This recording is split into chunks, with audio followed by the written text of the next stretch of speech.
Yeah. All righty. So, good morning, everyone. It is 10:01. We will get started. Want to welcome you to the 24-25 school year and the new GT Tuesday. Uh, and hopefully everyone is doing well. Got people joining still, but we're going to move.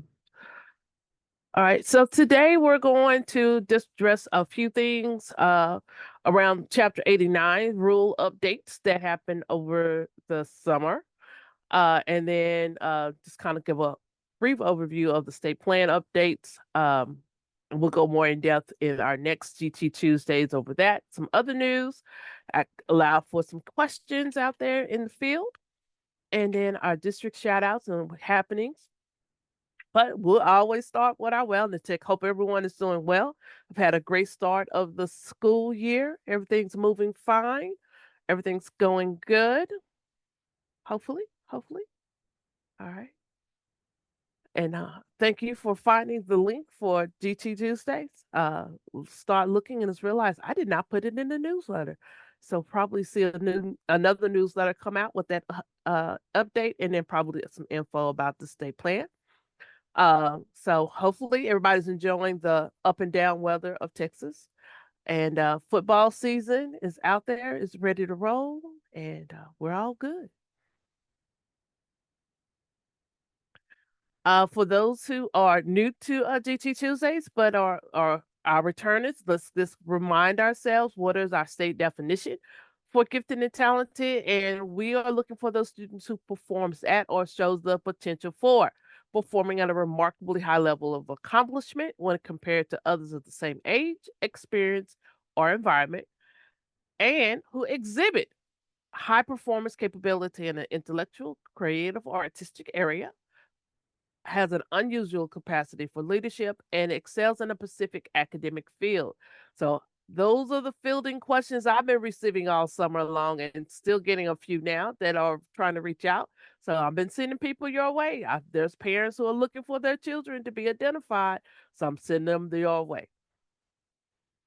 All right. And then our state goal, how are we serving our students? What does our service look like in the classroom, in those rooms, in those on those campuses? And really, our students should be demonstrating skills in self-directed learning, thinking, research, and communication, as evidenced by the development of innovative products and performances. So those performances should be reflecting their own individuality, their creativity, and is advanced in relation to students of the same age, experience, or environment. And that our high school students are putting out those professional products and performances as a part of their program of services. Did I see her? I did not see her. All right. So as we get into it, let's go ahead and get into the Texas Administrative Code. So there were some rule changes that happened over the summer, and let me get you put the links in the chat for you.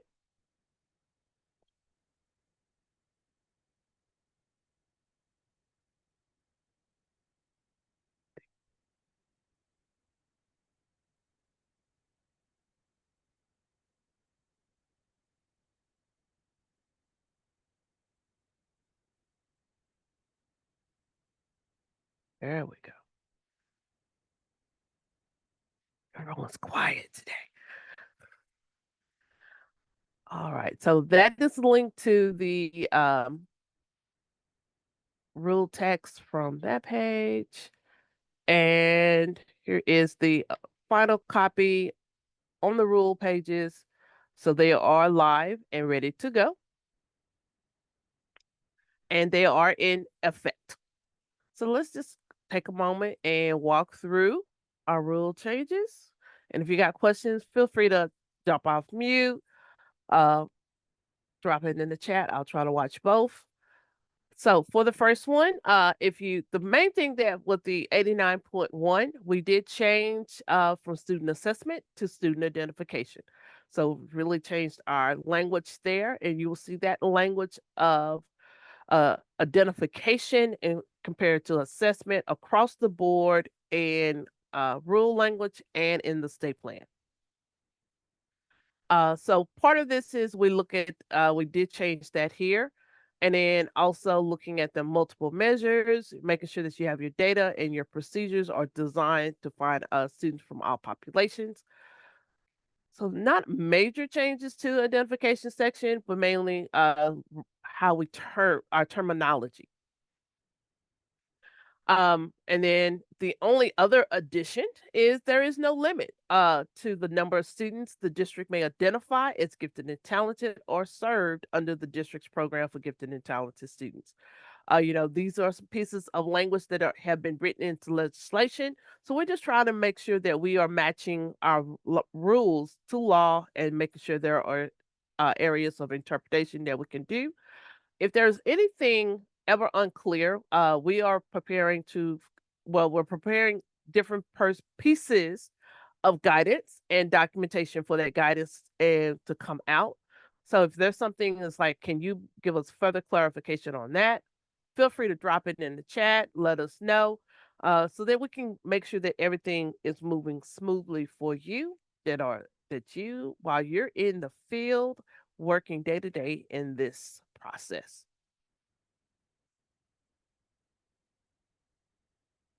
So 89.2, the main change here under professional learning is one, we aligned the title to professional learning with what we changed earlier in the state plan.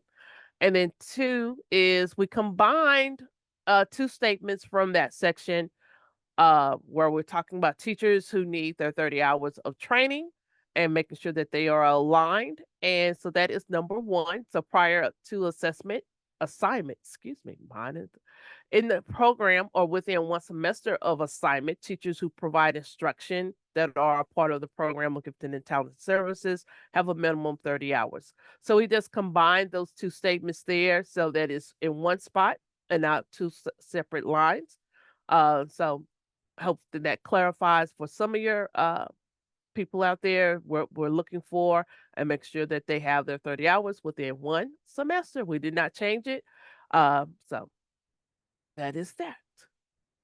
I see no questions. Watching. All right. And then 89.3 actually was left alone. We still have the same array of learning opportunities that we talk about that you are to include in your programs of service to students and what are you doing.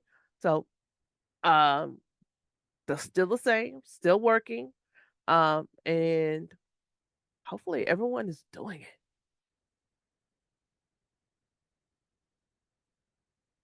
So the new section, or we actually had them remove the repeal, is the 89.4 fiscal responsibility. We brought that one back. And this one is you should have a policy regarding the use of funds to support the district's program for gifted and talented students as required in education code. And basically, your policy must ensure that you spend 100% of your state funds allocated for GT, uh, for GT services or enhancing the gifted and talented program. And you have a method of accountability for the expenditure of your gifted and talented funds that is in alignment with all of our financial compliance guidance. Because I know right now, these are some of the hotbed questions out there with some of our districts. Um, things, we've hit the news in some areas about how did they use the GT funds. So it's been interesting.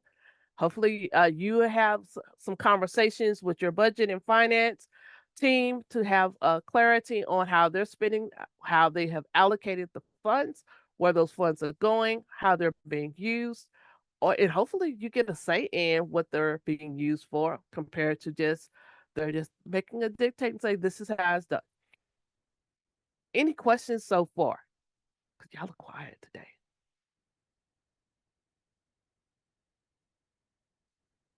Okay, I see. The Next one and the final piece is 89.5 program accountability.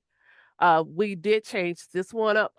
This one probably has the most substantial revision of the code of our Texas Administrative Code for gifted and talented, where one, student assessment and services for gifted and talented comply with accountability standards. Two, is annually certified to the Commissioner of Education that the district's program for gifted and talent is consistent with the state plan, and the district's use of funds complies with the previous rule code number 4 on fiscal responsibility. And then finally, number 3, your Board of Trustees annually measures the performance of the district in providing gifted and talented services in alignment with the state plan. So I know that one kind of it's been a question is how does they measure? Typically, your state board is not the one that typically measures. To state board, yeah, not state board. I'm sorry, your Board of Trustees of your districts are when all are the ones that are accountable for programs of service because it's all the local control, and so part of your annual evaluation and your programs, that's part of that. Those conversations, what are your goals, making sure that you're aligned. What you're doing day to day is already a part of that. And so making sure that they know, they're aware, and then what is that performance? What is that looking like?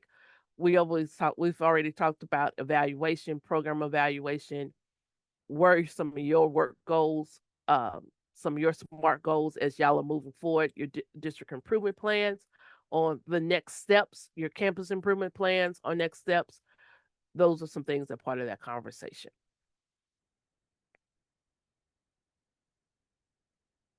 Right. So basically that is rule text. Chapter 89, 8 point, gifted and talented. So I see no questions in the chat. Anyone have questions, wonderings? Or everyone's working and we're multitasking, which is good. All right. So the next one, and this is just a high level overview as we get into this, knowing that there was a lot there and people might have questions. It's the state plan, the time frame, and we have hit all of our windows. And last week we had the State Board of Education, the Committee of Instruction, had the final reading, and it was adopted. And then it went to the full board on Friday, and they adopted the state plan. So it is effective as of Friday when they adopted the state plan. The updated clean version of the state plan will be coming out soon. We need to take a moment to do a little edit, and then we typically try to come out with a different cover so you'll know it's easily recognizable, the changes that we have out there with our state plan. And let me drop into the chat for you.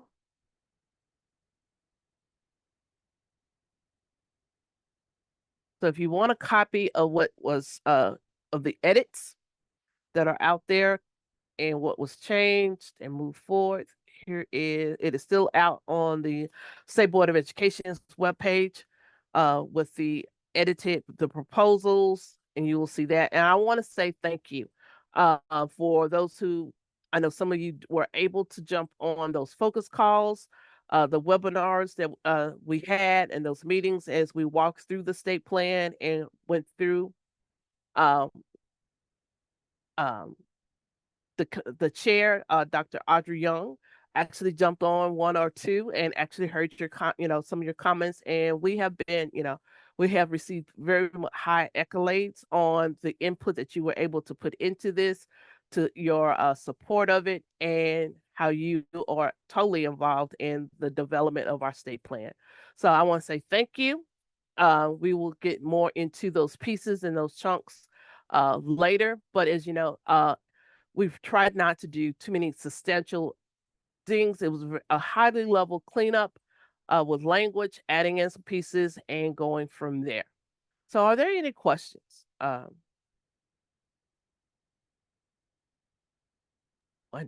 I have a question. Yes, So this plan has the edits. Is the plan without the edits, just a clean copy? Is it gonna be on the website? it will be on the website. It will be on the website, and then it will also be available. They're working on the print. We have that print version with the English and Spanish flip. So they're working on cleaning up both of those and providing that, and then that will be probably, hopefully, by the time we meet again or sometime in October or November. I can tell you that it is live and up, and we'll also send out an announcement. So yes, it Okay, will be up. thank you. You're welcome.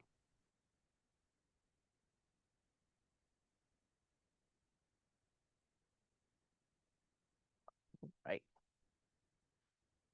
All right. I know some of you have been part of those conversations, and so we know that middle school advanced mathematics TEKS, the middle school advanced mathematics course is out there. You have worked, so a lot of you are part of that committee that's been on your local district talking about how that would work, or you've been doing it for so long, it's already natural, but now you added on some students. They're developing a work group to develop mathematics TEKS for that course. The State Board of Education met last week also. I want to say part of their conversation on Wednesday is this work group. And this work group will be comprised of educators, uh, different leaders, and part of it is they're going to look at how to combine the TEKS for the compacted 2 years. Um, they have looked at a couple of districts and a few districts and their options and how they're doing it. One district is doing sixth grade full. The whole sixth grade is done the full year, and they compact seventh and eighth grade together. And another one does they split the seventh grade between the sixth and eighth grade years to make sure that the material is covered. They're looking at how successful those programs are, and then they will be a part of writing that TEKS um, and that TEKS development. So if you know anyone in your own district or who are looking for it, or if you want to look at those districts to see how they're doing it, the examples are from Barbers Hill ISD. I want to say Barbers Hill has it's either, stop. Barbers Hill, Tomball, and Allen ISD. I want to say Barbers Hill has theirs available on the website. So you can see their curriculum, their process, what they're doing is out there, public knowledge. Tomball and Allen, I'm not sure if theirs out there, but it is available. And if you want more information,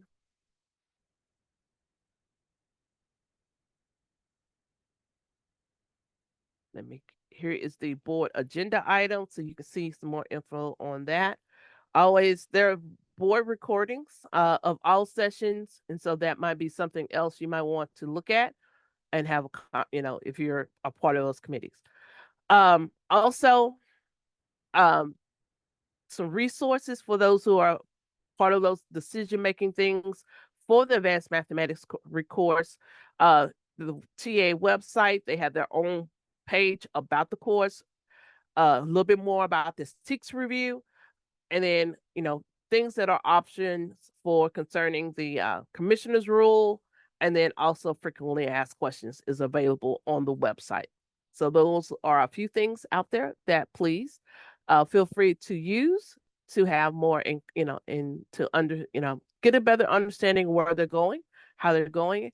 Tomorrow, yes, tomorrow our legislators, the education committee will be meeting on how these rules have fallen out, how things are happening. So if you also like to watch a legislative process, um, there is a education committee meeting tomorrow that will be addressing different things that were rolled out at the 88th legislative session that will impact what is and how does it go, and then what's our next charge, what they're going to reconsider, looking at these advanced mathematics program, other school safety.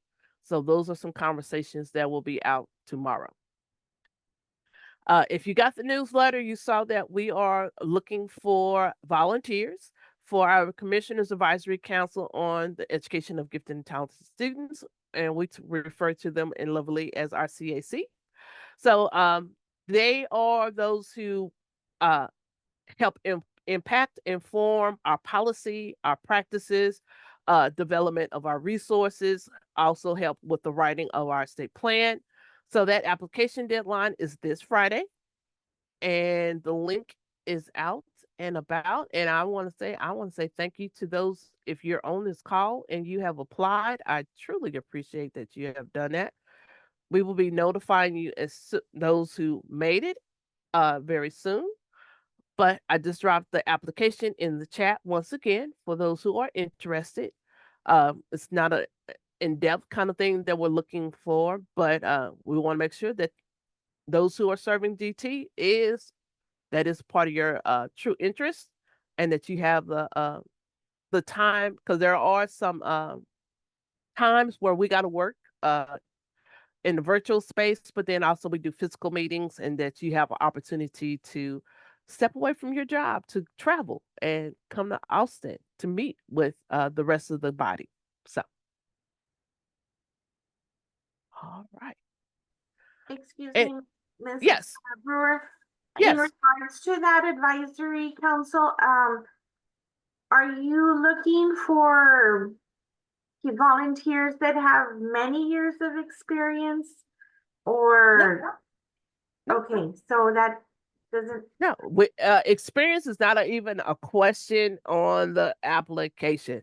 So basically, you want to be a part of the conversation about gifted education in Texas, what we're doing, where we're going, what information we're putting out.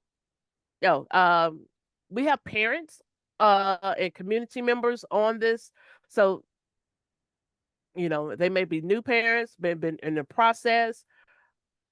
We do not discriminate, so we are open.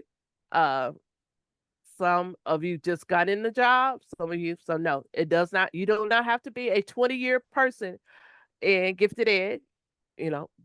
This could be your new first year. Fresh eyes is always good eyes, also. So, okay.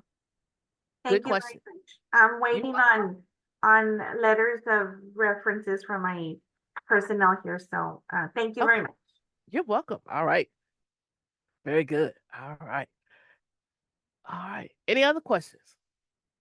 Wondering. I always want to remind our Education in Action is a nonprofit. They have their Lone Star Leadership Academy. They have their awards coming up. So you see the links for they work with fourth to eighth graders to receive an Education in Action Lone Star Leader Award. They will receive a certificate of a recognition. You will also get a personalized certificate for recognized as used for your recognition of your nominees. Also, they will be a part of a delegation that meets together in the summer for their summer camps. And so they are around the area. They have summer camps in the Dallas-Fort Worth area, also San Antonio or Houston Galveston area for just activities of fun, learning, and leadership and leadership development. And so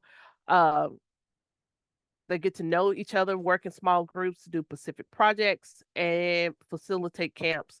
So they must have a grade point average of a grade average of 85 or higher and be involved in school and community activities. So Education in Action, .org, and you can nominate your student leaders there. And if you want more information, feel free, you see the numbers on the screen, and then it's also in the last newsletter. So their nomination call is the deadline is November 1st, 2024. All right. Questions? For that, I'm sorry, I have a question. For that Yes. Lone Star Leadership Academy, of course, the student, if the student was to be chosen, all the expenses would be paid by the district, right? I think they also have scholarship opportunities. So that'll be a question for the Lone Star Leadership Academy. For that, I want to say they do have scholarship opportunities for students to attend. And when would the academy be run? I know the deadline for the nomination is November 1st, but when, Their academies are in the summer. okay. Yep. Thank you. You're welcome. So it'll be the summer of 2025. So they just finished up their last one. Right. Other questions?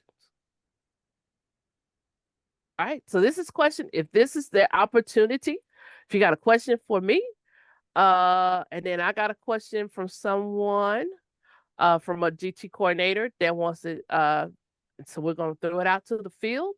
And if y'all have a question, if you have an answer, you can help. So they are looking for recommendations for GT observation practices. So how do you provide feedback to the GT teacher you just observed? So as you do your teacher observations, how do you provide feedback?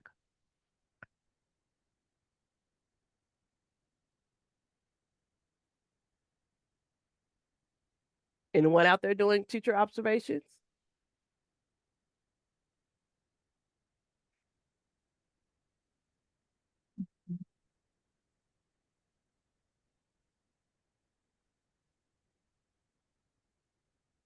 No one's doing teacher observations? No one's going in the Yes, classroom? yes, Ms. Brewer. How are you doing? I'm This is good. Shirley Munoz. We used to have a document that we had put together, and it was, basically the things that we're looking for. Is there flexible grouping? Does the teacher know who the GT students are? What instructional strategies are being used? We try to implement things like depth and complexity. We also recommend things like common instructional framework. So is that being used? But these past couple of years, we love the document, as GT advocates and as GT teachers, we love the document. If we could use it, we still use it sometimes to provide some academic feedback because it's very specific to GT. But lately here, we've been using the format where we go into in our as the t-test format that is used for walkthroughs, because well, the teachers are trying to be strong in whenever they go in for their visits with whoever's going to be the one that's going to be overseeing them, right, and doing their visits with them, their official walkthroughs. So then we try to keep that same format, and so we go into our same, but we put them in as informal visits, and we focus on the differentiation section, right? So since we didn't get to visit with the teacher specifically about their lesson plans, maybe previously, then focus in that section about the differentiation. All right. So Mallory put in the chat that they also use the t-test rubric, but they focus on the higher level thinking and differentiation. Tongue-tied today. All right. Anyone else want to share on how they're doing teacher feedback, and specifically in to meet some of the gifted services that you're providing that looks those walkthroughs?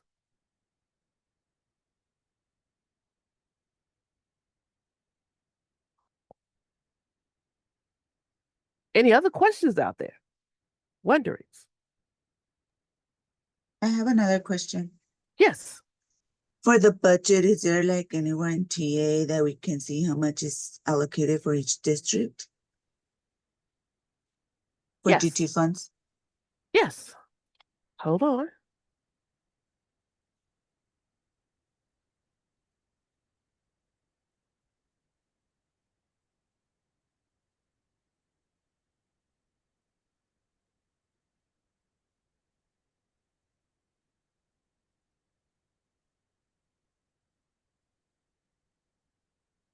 me change my screen.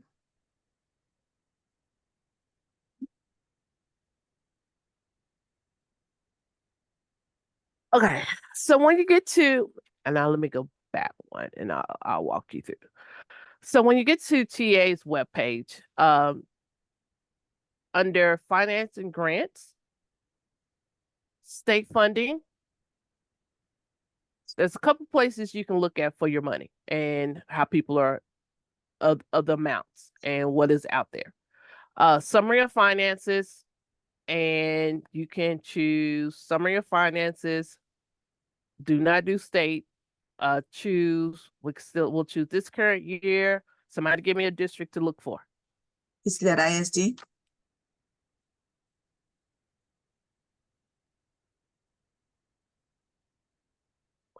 Oh.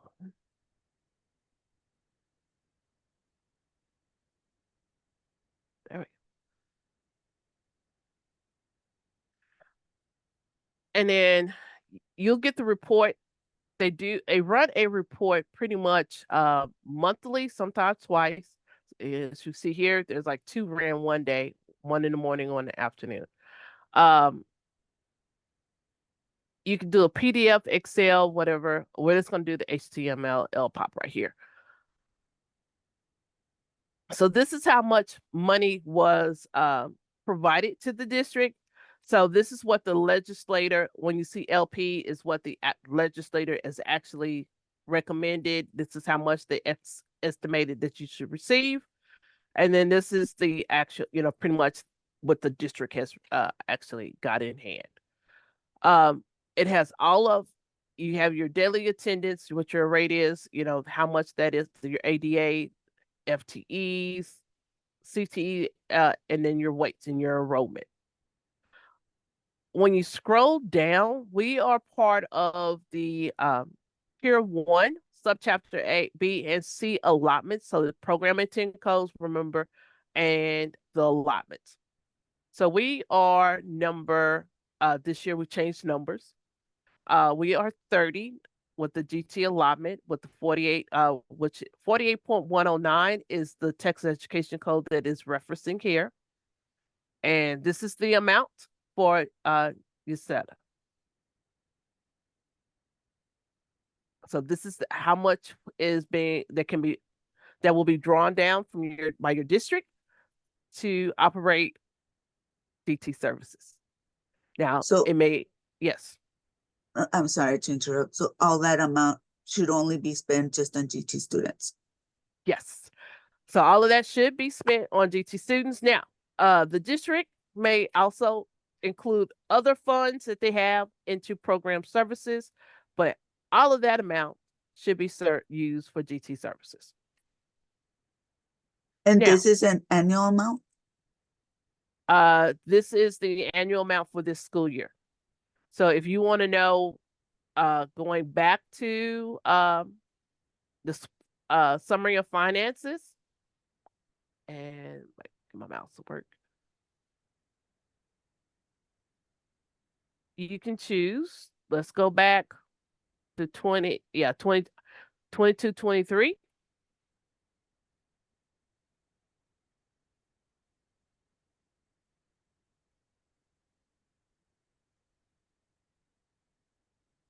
And this is the finals.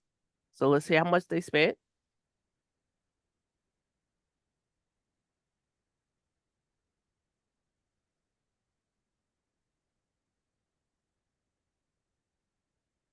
And you see here, we're back up to 28 here. So it's about the same. It has not changed too much because it's 695.228. You will allocate, there was legislative a little bit more, but the actuals came to 695. So that's the So final LP amount. Okay, so LPE stands for what? I want to say it was the legislative estimation. So it's like what the legislator, when they did the initial budgets, kind of like, this is what is estimated is what your finances would be. And the DP is what the district actually had to draw. And then as you see, this one has the final. So as the year goes, the DP is what you're actually pretty much operating in, pretty much they're the same there. Um, another place to look, and let me go back to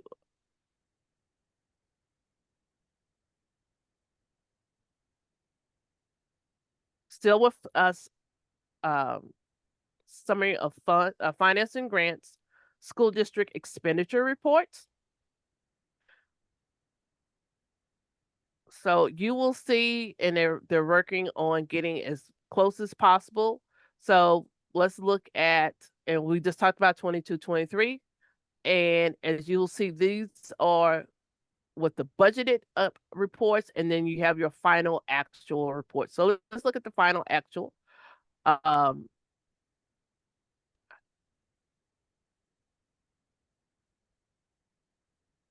we're gonna stick with is set up.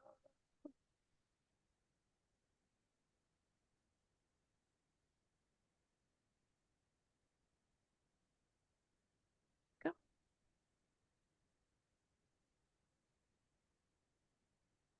So this report will tell you everything. You can still download it as an Excel or a PDF.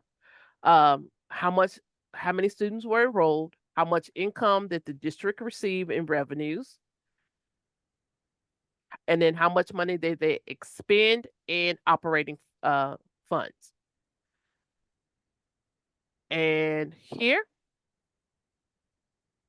so this is your how much was expended for the program. So basically, you were spending about $19 per student. Sorry to scroll on your right click. And so this is what your general fund, then you have your district all funds. So just want to make sure, so get back here. Yeah. So general funds, all funds. Okay. So district may have added. Now the question, so district added some, it looked like the district added some money. So it's like $24. So basically, they added some money to it. If you want to get a little more deeper than that, that's actually going pretty much back to your local district to look at, to ask for the total budget and then the total expenditures by line item to get a little more deeper than what is public to the state from public knowledge and presented at the state level.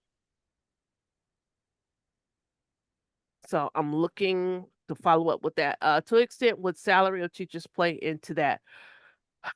It depends on your district. So districts can use the GT funds out of PIC 21 for program services. So if you have dedicated people who are specifically full-time or full-time GT, they can use those funds for full-time GT teachers, teachers who have predominantly of a class, or if they have, depending on how you do your full inclusion, but they got a percentage of students, a percentage of their salary. So can be allocated out to GT services and coded to PIC 21. Your salary might be also allocated out of this fund. So it kind of varies. So this is a question to ask: how are people being paid? How much is being used? That will be at your local level to know specifically how much is used for a teacher salary, for actual programs of service, and then who is accountable. How's that being determined? Thank you. You're welcome.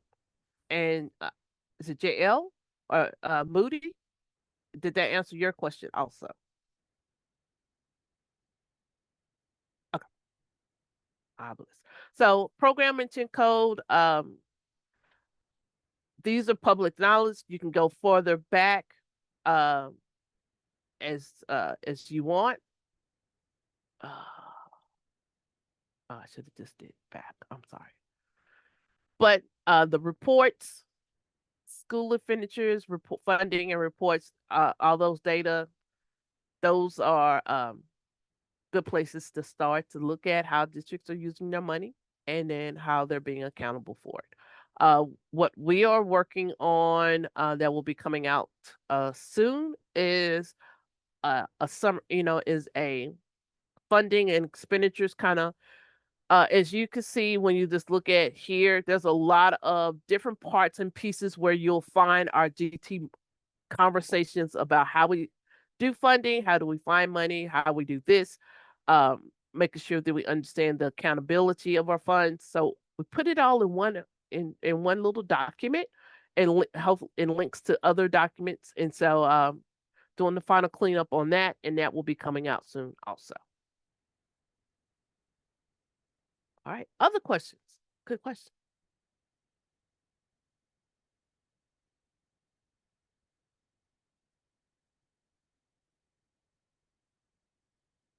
All right, any shout outs? Anything going on out there y'all want to talk about, want to share with the world?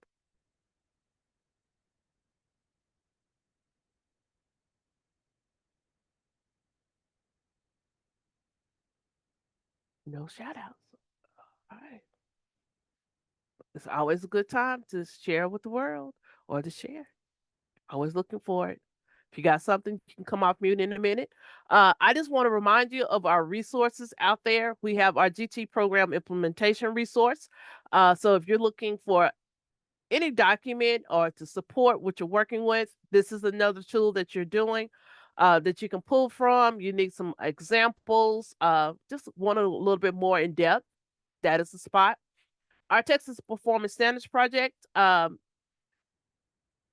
have a plethora of tasks out there, but we have updated our student videos. They are marvelous. So take time to step out, to check them out, to look at them. Actually, we're also going to do some other things with TPSP this year also. So take a moment to check that out. Our Equity and Gifted Ed is always there. It's a great resource for looking at how we work with our emerging bilingual, how we work with our twice exceptional GT students, and then how we look at students from our, for economically disadvantaged as we go into that and how we provide services to our students. And then we have our GT Toolkit 1, and that is specifically around research and how we do research and then primary resources and those topics. And then Toolkit 2 is more for our advanced academic side of it, for our secondary teachers on how to do programs of, how to up their game into doing the work there. Our GT Education Resources update, our page there, it is hopefully where you found the link for today and the registration for this week, for this month. And I see you, sorry, is it JL Moody? Moody, Miss Moody. Want to make sure I get you. Yeah. Yes, JL Moody, yes. Okay.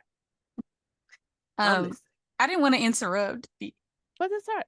Okay, my question is totally off topic from what you're talking about. So We're I'm good with new that. to the GT, area.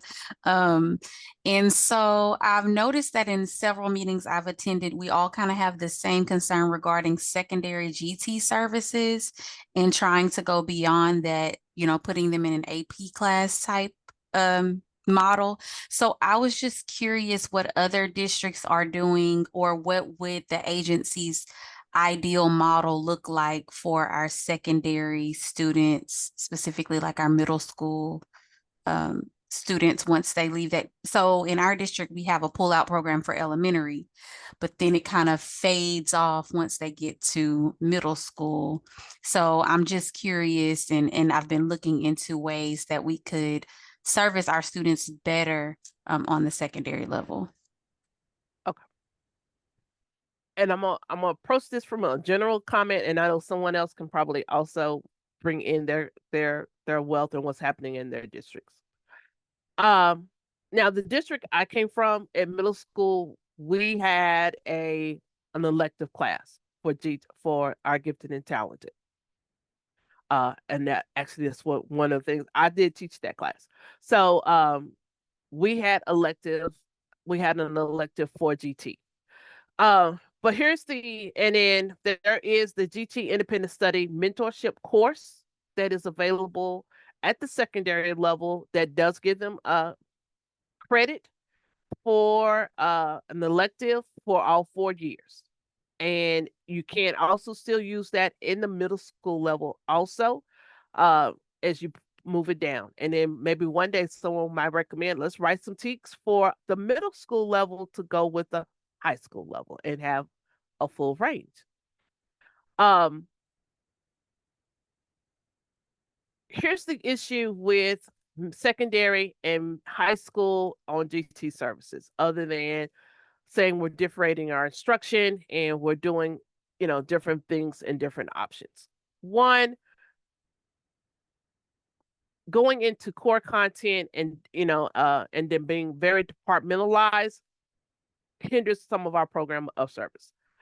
Two is we have, a lot of districts have relied on the concept and the mentality of AP classes are rigorous enough for these students to get it done.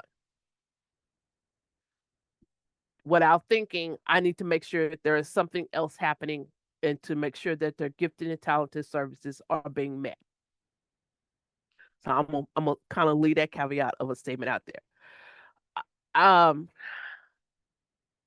I'm probably of the opinion. There are a few districts out there that do pull out for GT. They use the elective for GT at the secondary level. But our student interests move so far and they want to do other things. And we need to, there are some districts who are moving out to how do we look at GT at the CTE realm? And we are talking with our partners over there. How does that look? Because we got students over there. Or they want to move into, at this time, they're more getting into their athletics. They want time for athletics. They do not want time for gifted. And then if we do have our gifted, sometimes we are not waiting. I'm going to put it that way. Those courses that will give them the options to do services, or they're putting just the wrong teachers. I'm going to put it also the wrong teachers in those courses. This is going to be my recommendation on some of that. Is part of it, we have to work with our administrators and our districts to really get to the point of we got pre-AP, we got honors, we got a gifted strand.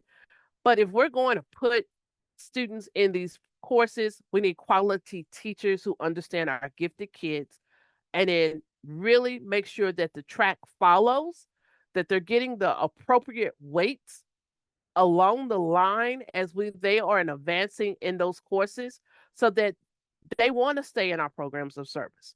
They want to do the work, and that the workhorse sides with, yes, if it is part of the AP program. And here's the other thing. All of our kids do not want to be in the AP program. Some of them do, some of them don't.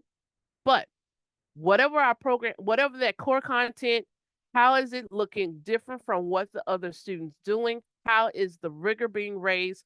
What are we doing to say this meets the needs of our students of creativity, specific academic fields, leadership? What are we compacting into that? And so part of that is having those conversations with the core curriculum and our counselors to say, how do we design a program of gifted studies on a total spectrum K-12, and really looking at, okay, what happens when they walk out of 5th grade into 6th grade? Now we're in departmentalized programs, or if 4th grade, or however you're doing it, and really looking at what is the goal? How are we doing it? How is it they're doing it for the core content, but there's no, where is our side of the conversation with those core content people to say this, if we're going to do a GT grouping of courses, what does that look like? And then at some point advocating, we cannot have every teacher have a GT strand or GT subject area, or every teacher cannot have 2 or 3 kids or 3 or 4 so that they could say they have a GT and we spreading the wealth for our GT students. Sometimes we're going to have to get to the point where spreading the wealth is not, we need one good classroom, one subject course. It might be that one teacher, it might be two, or that teacher has two courses where they are specifically working with GT kids in this classroom at the secondary level, that these kids can feed off each other and build and grow forth. So I think we have to look at, within the parameters that we got, how do we redesign? And I think that's where we have to go, is redesign. And it might take us. We might need to say, let's have a work session where we redesign what those core content look like. Here's the critical things we say we want in these courses, and this is how we want to roll out. Now, the other part of that is some of it we have no, because at the state level, there is no monitoring of GT programs. So it might be, let's work with our legislators to say, we need a little bit more meat. We need a little bit more authority in how we design gifted and talented services here in our state. What is the things that need to be done in these classrooms, how it's working. We need more and advocate for that. And if you know someone, you might want, I mean, you have to, on the legislative side, I would say, write it out specifically. What are we looking for? How you working with it? Work with TAGT and their advocacy program, or if you know someone, work that out. Because, or we as educators to say, let's do a focus group. Let's all get together and really reconstruct on what does this look like. And then you promote it in your district on how that happens. And then the more it works and the districts see that, oh, these students are achieving, they're doing well. You got the right teacher, you got the right person in there. That will get us to the next level. I know I know it's kind of sounds, it right now it has to be pie in the sky. Because there are so many different things happening across our state. We have to remember, we got still the one room classroom with 20 to 30 kids in it as K-12 in the state of Texas, to where we got the campuses with 20,000 kids on a campus, when you think about it, depending on where you are. So that's the scope that I always have to remember when I'm working, is I got that one classroom building to the mega districts over here. And so we got to think, how do we make it work for everyone? And to how does it help? And so I'm gonna close my mouth, and I'm gonna allow for anyone else who has their thoughts or what's working in your district, because you are the people who are working in the field. So I was just gonna share a little something that when we went on TA to see, what are the requirements for a GT annual. One of the stipulations there, it says, you're building it based on what are some of the needs in the district, right?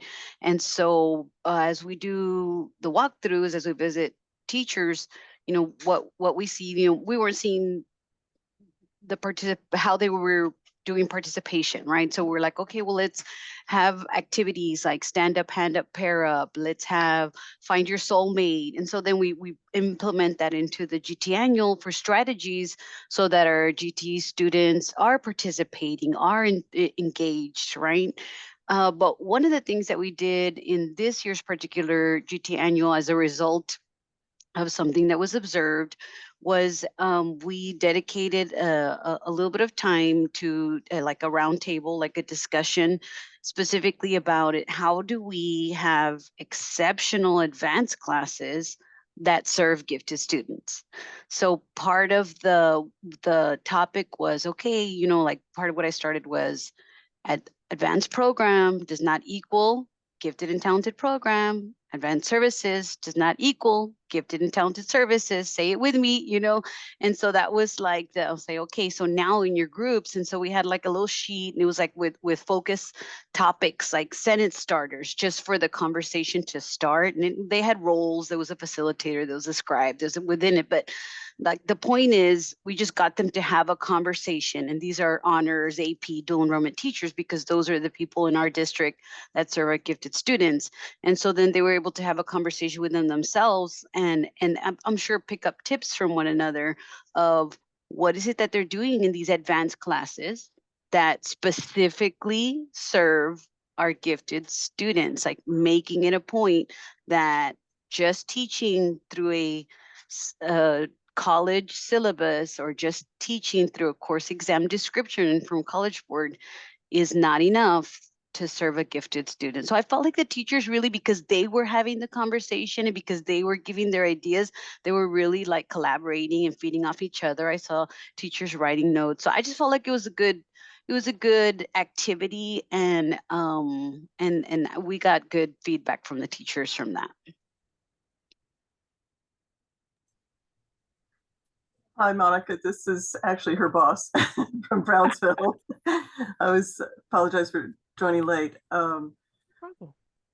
This has been an ongoing question, even when the state had oversight, very close oversight in some respects, to the GT program implementation. And I started with GT back in 1988 as a teacher of secondary gifted students. And I love the model where we supposedly had homogeneous grouping for these kids in content areas, but in reality, we know that they're not homogeneous at all. The experience of having 94 GT kids as a biology teacher and only in those classes, it's really wild to see what the kids want. But we did a lot back in the day, and we're starting to reinstitute more of talking to the kids about what they want for their services, because these kids, even as early as 9 and 10 years old, can actually be quite literate about the services they feel they need and want to help meet their individual needs. The other thing the district's been doing, besides what Shirley's talking about, is in all of our trainings, we keep coming back to the SEL. These kids are very, we do have a lot of doubly identified students. We do have a lot of students that in the district period are struggling with learning and instruction and fitting in the district as a whole, but especially our gifted students we see, because they do have that higher level of sensibility. So one of the things like I say, we're going back to is going to set up sessions talking to parents and students again in our district and getting their feedback about changes to our program for the upcoming, as much as we can this year, but definitely for the upcoming year. So we'd love to be a part of those conversations you're having at the state level, because we are very vested in meeting the needs of those kids and working with them to make sure that they actually have a good experience. Because I'm tired of the historical MOS, more of the same, and kids, especially our boys, dropping out when they get to secondary because they've got other interests and we're not doing anything to meet their interests. I also would like to put out there, if anybody's doing identification for leadership, we've explored that off and on, but I'd like to come back into looking at that leadership identification as well, if folks have some ideas in that area. Great question. All right, thank you. Hopeful. 1988. Wow. Thank you all for graduating. sharing. Thank you. I was graduating. I'm from high laughing at school. the comments. That was the year I was born. I wasn't going to say that. But see, that's the beauty of our program of services. We see everything, and it's that is the beauty. So I think Liliana, hopefully your question was answered about depth and complexity and the trainings there. And then what they're providing. Anyone else want to share on that?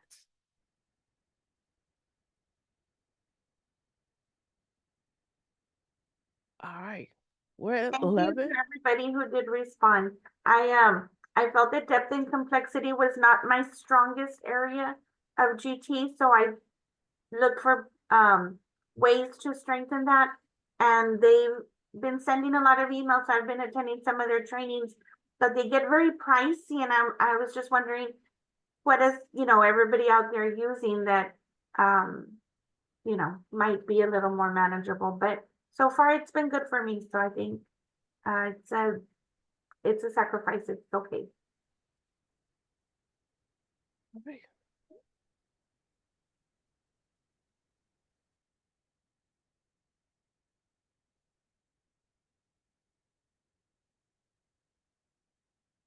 All right. So as you see on the screen, there is the link for the our newsletter to join there. If you have not joined our newsletter, as I said, I will be putting out another one real soon. So that everyone just to give the announcements on the state plan and going there. Oh, gifted guilds guide. Okay. So someone else, there's another comment in the chat on for the depth and complexity. Here is my contact. I think everybody knows how to reach me by now. And hopefully we're all good. And I want to say thank you for joining me once again today. And then our next one, say it's like the 1st of October, somewhere in there. So it's already scheduled.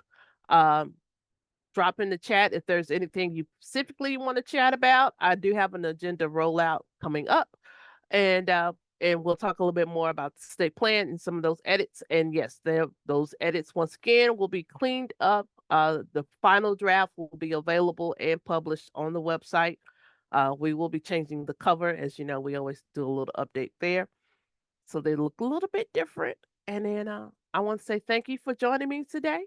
Have a great rest of your day. Hopefully, you get enjoy a little the weather, even though they said a little heat's coming up. Summer's not letting us go, but we ready to let it go. But it's nice weather. It's good. All right. Definitely the recording will be up and available soon. So till next time, everyone, have a great week and weekend.